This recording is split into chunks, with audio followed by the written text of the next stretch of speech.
Life Rebounding, where every life incident is an opportunity for a rebound with the Lord. And that's the basis on which we do these devotions. And we're looking today at Isaiah 38, verses 15 to 17, where we're going to do a short series on 4 gifts that come through suffering. And so let's begin today by reading from Isaiah 38, verse 15, where we read, "But what can I say? He's spoken to me, and he himself has done this. I will walk humbly all my years because of this anguish of my soul." Well, sometimes it feels like we get into a negative cycle in our lives where things are going on that over which we have no control, and they just sort of pile up on us. Well, if you're King Hezekiah of Judah, you're in one of those moments as he's writing this lament. Now, just to give you some context, King Hezekiah has gone from discouragement to triumph to discouragement. The first discouragement came when the Assyrians attacked his nation, and he found himself in a situation where there was little hope for them to overcome the attack that was coming against them. But miraculously, God intervened, and the Assyrians were not only defeated, but turned away.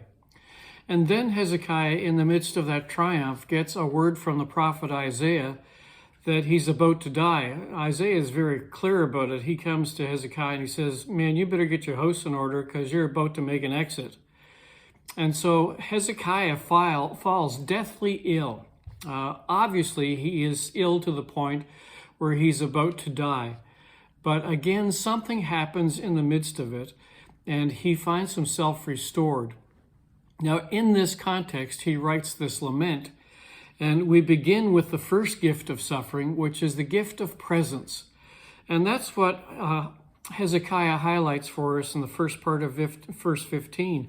He reminds us that God speaks to us in the midst of our suffering, that as he spoke to Hezekiah, and that speaking is a reminder to us that he is both present and active in the midst of all that's going on in our lives, that God is at work even in the storms of life.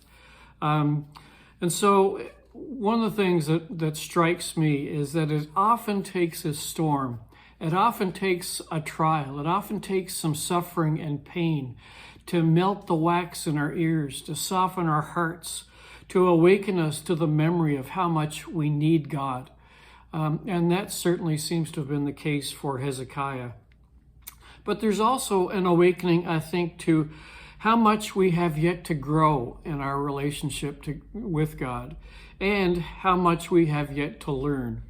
And all these things, we come and receive the gift of God's presence in the midst of our suffering, who helps us to awaken to the things we need to learn, the things we need to grow in, and how much we need God in our lives. And so as we think about this, I hear Hezekiah's words, "He has spoken to me, and he himself has done this." And I guess my prayer for you and for me today is that we might have the faith to receive that gift today in whatever we're going through. Life brings all kinds of circumstances, but every kind of circumstance is an opportunity for a rebound with the Lord. And I trust that you'll find a rebound by way of faith in Christ as you put your trust in him in the midst of whatever season you're going through, and that you'll be able to find that there is one who is present. That's his promise. He'll never leave you or forsake you. He is present, and that's the gift that he gives us in the midst of our suffering. May the Lord be with you and bless you.